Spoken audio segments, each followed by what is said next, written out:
Приветствую вас, дорогие зрители мамочкиного канала. Предлагаю вместе со мной связать вот этот чудесный джемпер современного фасона. Горловина в этом пуловере связана по типу чайки. Его можно связать длиннее и короче, с резинкой по низу или по прямой, как у меня. Носить можно и под пояс, и без пояса, с юбками и с брюками, с водолазками.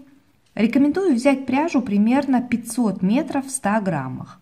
Можно взять, например, кроссбред Бразилии от Пихорки. В принципе, можно взять и более толстую пряжу, просто пуловер получится более толстый и плотный. Я связала свой джемпер из стоковой бобинной итальянской пряжи. В инстаграме у Wool-Cotton вы можете подобрать себе подобную пряжу. Ссылочку я оставлю под данным видео. Я очень этой пряжей довольна и сделаю потом отдельный ролик про нее. В данном мастер-классе я буду рассказывать, как связать круглую кокетку с таким V-образным вырезом. Свяжете вы ее на любой размер. Кстати, не стесняйтесь по ходу мастер-класса задавать в комментариях вопросы, просить помочь что-то рассчитать или рассмотреть конкретно вашу ситуацию с вашим размером. Я постараюсь помочь. Во второй части мастер-класса мы будем добавлять росток на спинке, чтобы углубить вырез горловины спереди и добиться лучшей посадки. Это, скорее всего, будет самый сложный этап для новичков в вязании. Но опять же, пишите свои вопросы, если что, я помогу. Потом мы довяжем основу джемпера вниз, свяжем рукава и обвяжем вот так симпатично джемпер по низу и по рукавам.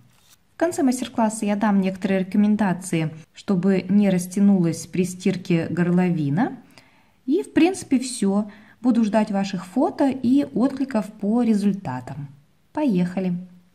Итак, начинаем вязать пуловер чайка. Это у меня нарисована круглая кокетка, которую мы будем вязать. Она круглая, но с таким вот носиком спереди. Начинаем мы с измерения вот этой горловины. Я себе взяла 70 сантиметров. В принципе, для того, чтобы посмотреть, сколько в этих сантиметрах будет столбиков, вы можете связать совсем маленький образец на 10 петель и на 3 ряда, например, в высоту. И посмотреть в 3 сантиметрах, сколько у вас будет столбиков, и потом с помощью пропорций перевести это все на 70 сантиметров. В 3 сантиметрах у меня было 7 столбиков. Кто не хочет вязать образец, можете просто набирать цепочку и примерять ее. В не натянутом состоянии у меня вот эти 163 петли получилось 70 сантиметров. Итак, определились мы со своим количеством петель. Теперь эти все петли нужно распределить определенным образом по горловине. Если будут какие-то вопросы по распределению, пишите мне в комментариях свое начальное количество, я вам распределю. У нас есть вот эта центральная петелька. Это у нас вообще начало ряда. Для этого начала ряда мы выделяем одну петельку. Дальше у нас будет 8 прибавок в ряду. В соседние к этой начальной петельке будем делать по одной прибавочке. Вот на этом примерно расстоянии тоже выделяем по петельке для прибавочки. И еще ставим 4 таких точечки. Везде тоже по одной петельке для прибавочки. Прибавочка вот это у нас 2 столбика, провязанные в одну петлю. То есть мы уже запланировали 1, 2, 3, 4, 5, 6, 7, 8, 9 петель. Из своего количества петель вычитаем 9. У меня получается 154 петли. У вас какое-то свое количество. Теперь это количество, которое у нас осталось, делим на 4. Я округлила здесь до 38. Эту цифру пишем вот на эти участки, на самые длинные. Это горловина полочки. То же самое количество петель делим на 10. Получается у меня 15,4. Округляем до 15. Пишем, пока что не очень нажимая, потому что, может быть, откорректируем, на все вот эти 5 частей. Но если мы прибавим вот эти все части, то получается 151 петля, а у меня 154. То есть еще 3 петли я должна куда-то все-таки здесь запихнуть. Важно, чтобы сохранялась симметрия, поэтому 3 петельки я решила вот так добавить. И если теперь просуммировать все эти петли, то будет 154 и 9 изначально выделенных точечек. Итак, вы сейчас набираете ваше количество петель. Предлагаю вам не замыкать сразу в кольцо цепочку. Мы сначала свяжем первый ряд, а потом уже замкнем эту цепочку в кольцо. Итак, связали вы свою цепочку из воздушных петель. В моем случае 163 петли. Вот это самая первая петелька, которую мы встретим, это и есть первая петля нашего ряда. Над ней провязываем 2 воздушные подъема, которые заменяют первый столбик начальный. То есть получается, следующий столбик мы будем вязать 1, 2, 3 в 4-ю петлю от крючка. Накид, и в 4-ю петлю провязываем столбик с накидом. В эту петельку, следующую после начальной, нам нужно провязать первую прибавочку согласно нашей схеме. То есть туда же провязываем 2-й столбик.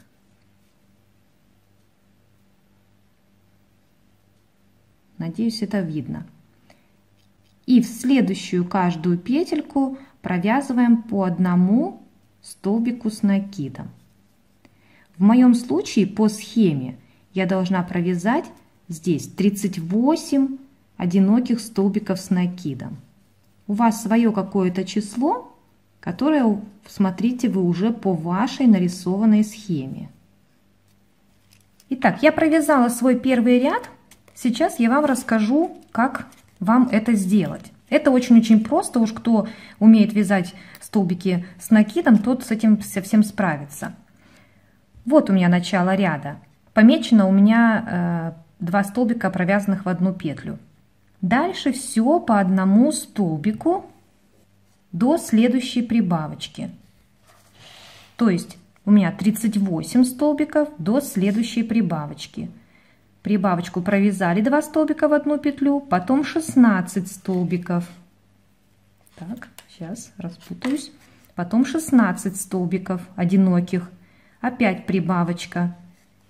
Потом 15 столбиков у меня, прибавочка. Опять 16, прибавочка. Потом 15, прибавочка.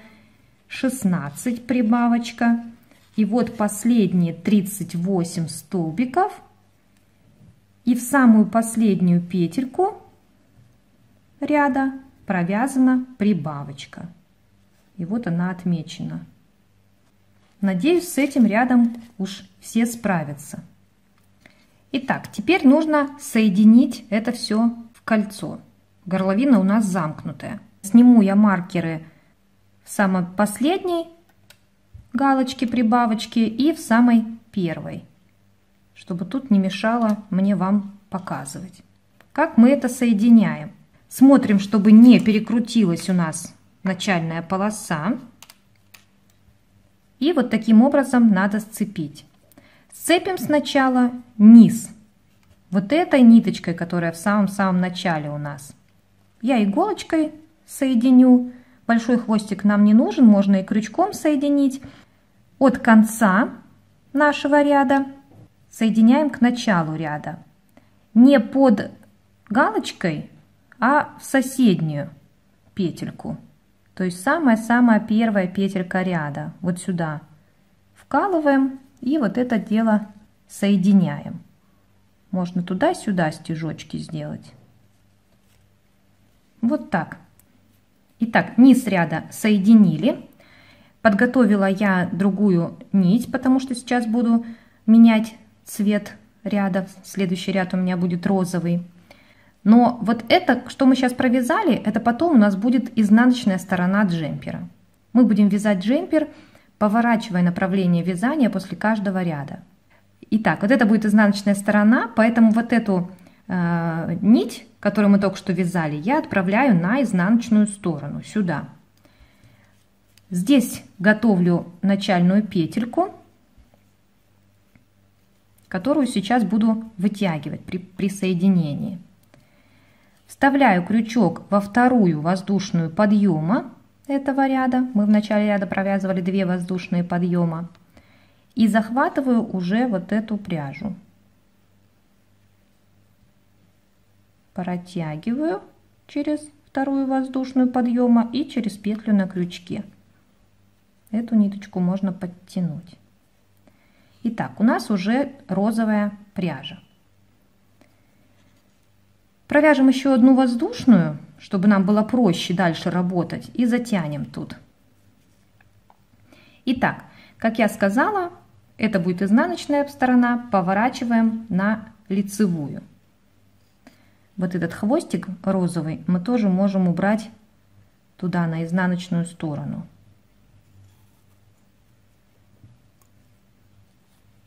Итак, вот это центральные воздушные подъемы. Дальше мы не будем вязать 2 воздушные подъема в начале каждого ряда. Каждый ряд мы будем начинать с рельефного столбика с накидом. Но рельефные столбики мы должны всегда делать по лицевой стороне. То есть сейчас мы на лицевой стороне, и мы провязываем выпуклый рельефный столбик. Вытягиваем ниточку на высоту столбика с накидом и провязываем на основании 2 воздушных подъема предыдущего ряда рельефный столбик с накидом. Как обычно все, 2 петли, 2 петли. Это начало ряда. Можете поставить маркер, кто боится потерять место, куда мы должны будем в конце ряда прикрепиться, вот к верхушечке этого рельефного столбика. Дальше мы встречаем галочку предыдущего ряда, прибавочку. В первый из этих столбиков вяжем тоже прибавочку. 2 столбика с накидом. Раз. И туда же 2. Над вторым столбиком уже вяжем одинокий столбик с накидом. Дальше опять одинокий. Дальше опять одинокий. И так подряд провязываем все столбики одинокими, пока не дойдем до следующей прибавочки. Итак, как вы видите, я связала уже несколько столбиков одиноких и остановилась, не доходя до первого маркера. Сейчас объясню, каким образом мы будем вязать вот этот второй ряд. Везде мы будем вязать одинокие столбики, только на маркерах будем вязать по 2 столбика в одну петлю. У нас маркеры, у меня во всяком случае, выделяют галочку 2 столбика. Снимаем этот маркер и переносим его на тот столбик из этой пары, который первый. Вот в этот столбик будем вязать 2 столбика с накидом, а во второй столбик галочки 1 столбик. Потом тоже все одинокие столбики. Опять доходим до второго уже маркера по ходу вязания. И опять же этот маркер я перенесу на первый столбик галочки. Была галочка, вот на этот столбик. И третий маркер, который мы встретим, тоже поставлю на первый столбик галочки. Эти маркеры 3 перенесли. Осталось перенести эти маркеры. Их мы будем переносить наоборот. Вот так галочка на вот этот, на второй столбик, который мы встретим. То есть снимаю маркер с 2 столбиков и переношу его на второй. Первый, второй. Вот. Этот тоже маркер снимаю. Первый, второй. На второй ставлю. Здесь тоже снимаю. Первый, второй. На второй ставлю. И еще один момент. Если мы будем из ряда в ряд делать только вот эти 8 прибавок, которые у меня изначально были нарисованы на чертеже, то немного нам ширины кокетки не хватит. Вот по моему опыту так. Поэтому через ряд мы будем делать еще дополнительные прибавки. В первом ряду мы не делали такой дополнительной прибавочки, а во втором будем делать. В третьем не будем, в четвертом будем. Вот так. Вот на этих плечиках где-нибудь посередине будем делать еще по дополнительной прибавочке. Любой столбик выбираем. С этой стороны, с этой стороны. То есть провязываем ряд столбиками с накидом и только на указанных маркерах делаем по 2 столбика в одну петлю. Остальное все одинокие столбики. Конец ряда покажу. Итак, вот я провязала этот второй ряд. И опять, когда провязывала галочку 2 столбика в одну петлю, то опять же ставила маркер. То есть вот здесь, здесь и здесь я ставила на нижний, а на этих 3 ставила вот на этот. В этих точках, куда я ставила эти маркеры, я тоже провязала по 2 столбика. И пока что эти маркеры нам не нужны. Следующий ряд мы будем вязать без прибавок в этих местах. Но сейчас покажу, как заканчиваю этот ряд. Итак, начало ряда, рельефный столбик. Здесь у нас осталась последняя прибавочка предыдущего ряда. Вот опять в первую делаем 1 столбик, а в ближайший к центру полочки, то есть к этому началу ряда, делаем 2 столбика. То есть это второй столбик был галочки. Делаем 2 столбика. Здесь около начала ряда все просто с этими прибавками. Всегда прибавка делается в столбик, который рядом вот с этим центральным. С этой стороны рядом и с этой стороны рядом. Все очень просто. Итак, заканчиваем ряд и начинаем следующий. Следующий ряд опять я буду провязывать розовым цветом, чтобы вас не путать. Присоединяемся, как обычно. Вот я сняла маркер с этой петельки. Вот к этой петельке присоединяемся соединительным столбиком. И теперь нам нужно будет перевернуть вязание на изнаночную сторону. Но рельефные столбики мы должны всегда делать по лицевой стороне. Поэтому вытягиваем ниточку, делаем накид, делаем на лицевой стороне этот рельефный столбик, входит крючок после этой галочки, огибает ствол рельефного столбика, выходит крючок сбоку этой галочки. Тут у меня какие-то волосинки. Захватываем нить, вытягиваем и провязываем, как обычный рельефный столбик. 2 петли, 2 петли. Вот, провязали. Ставим маркер, как всегда, над этим столбиком. Начало ряда. И теперь поворачиваем вязание. Теперь мы на изнаночной стороне. Этот маркер мы отодвигаем немного вправо. К этой петельке мы будем присоединяться в конце ряда. А в следующую петлю, это первый столбик галочки, вяжем 2 столбика. Всегда, как я говорила, в начале и в конце ряда мы 2 столбика провязываем в самый ближайший столбик к нашему рельефному. Вот 2 провязала. В следующую петельку 1 столбик. В следующую опять 1. И так дальше, пока не встретим следующий маркер. Сейчас расскажу, как вязать этот 3-й ряд. Итак, рассказываю, как вяжем 3-й ряд. Начало ряда я показала. Маркеры у нас расставлены. Кто не поставил маркеры, то ставим на этих 3 маркерах. Мы ставили на первый столбик галочки. В этих 3 маркерах стоит он у нас на 2 столбике галочки. На столбике ближайшем всегда к центру полочки. Так что провязываем этот ряд, вяжем столбиками с накидом и делаем прибавочки только вот в этих столбиках. Довяжем до начала ряда, и я покажу, как завершаем и начинаем следующий. Провязывайте третий ряд, и в конце ряда встретимся. Итак, подхожу я к концу третьего ряда. Опять же, не забываем выставлять в нужную петельку маркеры. Вот последняя галочка предыдущего ряда. Над первым столбиком вяжем 1 столбик. Над вторым столбиком, это столбик ближайший к рельефному столбику нашему, вяжем 2 столбика.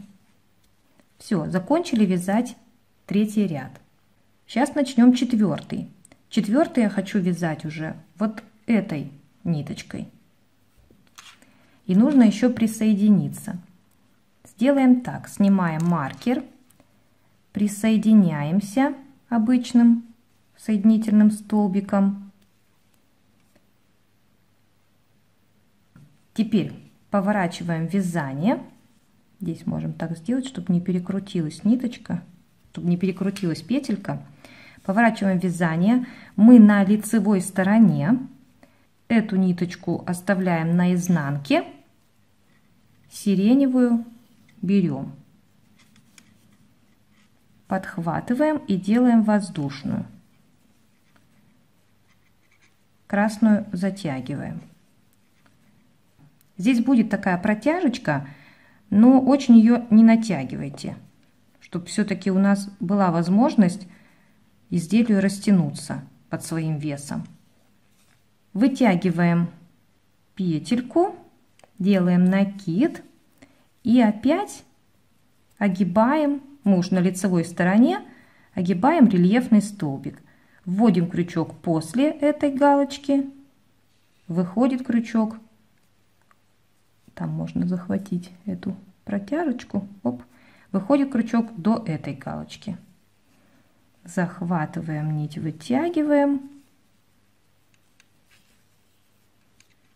и провязываем, как обычно, рельефный столбик. 2 петли, 2 петли. И теперь вяжем ряд по лицевой стороне. Опять над первым столбиком первой галочки 2 столбика, над вторым 1. Дальше все 1. Маркер ставим над рельефным столбиком, в ту петельку, к которой будем присоединяться, которую мы в принципе и вытягивали. И так дальше вяжем. Сейчас расскажу, как вяжем этот четвертый ряд. Итак, четвертый ряд. Все в принципе опять как обычно.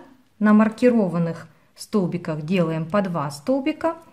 И еще это у нас опять ряд, который мы вяжем по лицевой стороне, а в нем мы делаем прибавочки на плечиках. Куда-нибудь ставим маркер, и здесь тоже над каким-нибудь столбиком ставим маркер. И опять же в этом ряду получается 10 прибавок. Довязывайте ряд, и опять покажу конец ряда, переход на следующий. Итак, довязала я почти до конца четвертый ряд. Как всегда, переносила маркеры здесь на первый из провязанных столбиков, здесь на второй столбик, всегда ближайший к нашему рельефному. И провязала здесь тоже по дополнительному столбику и убираю маркеры, потому что в следующем ряду они нам не нужны. Показываю, как заканчивать ряд и переходить на следующий ряд. Опять будем менять цвет. Итак, довязываем ряд. На изнаночной стороне красная ниточка, последняя галочка предыдущего ряда, над первым 1 столбик, над вторым 2 столбика.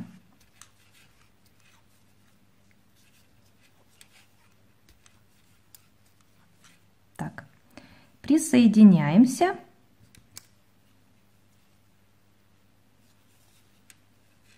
Обычным рельефным столбиком. И можно теперь оставить эту ниточку на изнаночной стороне, взять розовую, провязать воздушную, чтобы нам было удобно, а эту затянуть. И теперь уже вытягиваем розовую ниточку и провязываем рельефный столбик, опять же на лицевой стороне, как мы делали и раньше.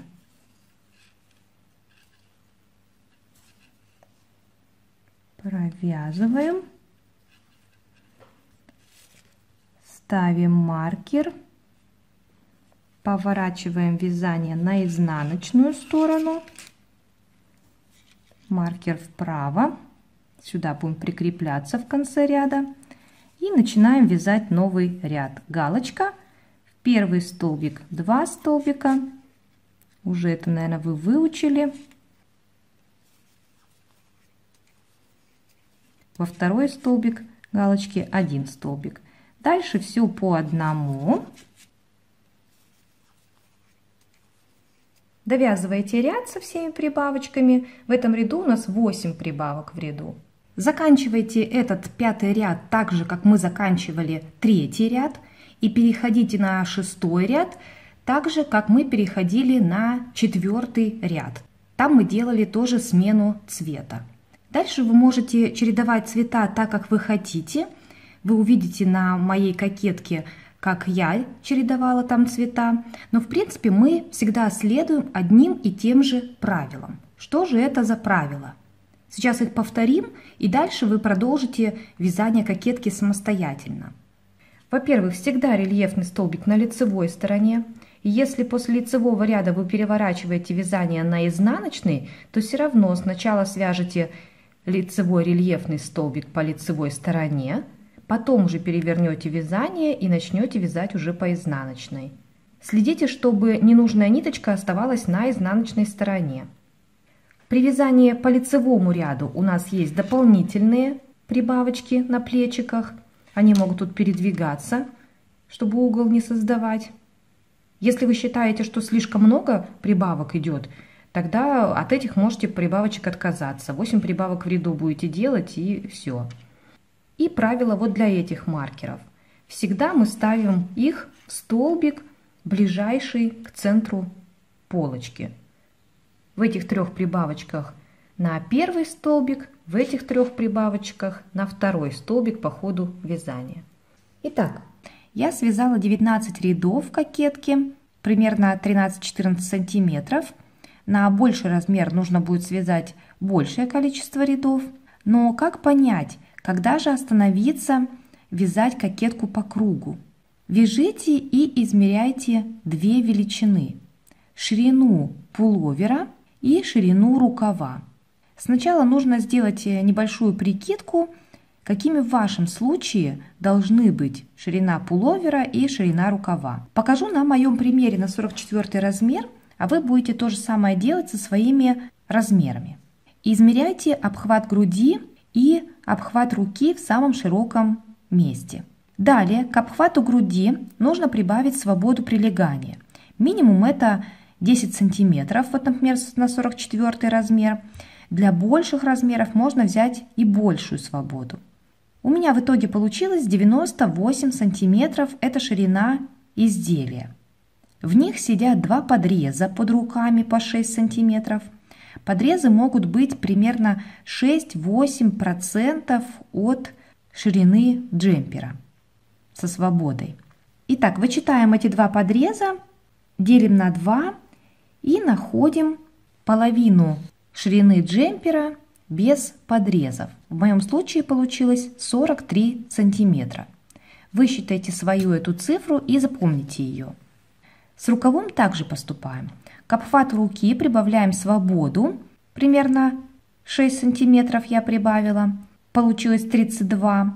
Опять же вычитаем подрез и делим пополам, чтобы посмотреть половину рукава без подреза.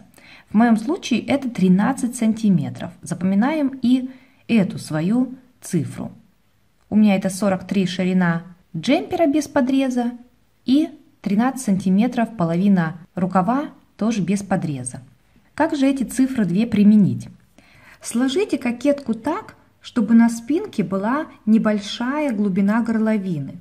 Линии прибавок переда мы будем рассматривать как регланные линии полочки. То есть эти линии при примерке кокетки должны уходить в подмышку. Можно даже накинуть кокетку на плечи, так, чтобы вот эти линии уходили в подмышку, прищепить вот так пальчиками на плечах кокетку, снять ее и разложить вот так на столе. Вот горловина спинки у нас при этом небольшая. Мы потом ее просто обвяжем несколькими рядами резинки и все. Эти регланные линии создают на полочке вот такие уголки. И по этим уголкам мы будем прикидывать ширину пуловера и ширину рукава. Я остановилась вязать кокетку, это 19 у меня рядов, когда ширина пуловера без подрезов была 43 сантиметра, а рукав в это время стал 13 сантиметров. То есть вы вяжете кокетку и смотрите, нужно ли вам продолжать ее вязать, или вы уже более-менее достигли вот этих рассчитанных своих размеров. Если здесь будут какие-то вопросы, то пишите в комментариях, разберу вашу ситуацию индивидуально.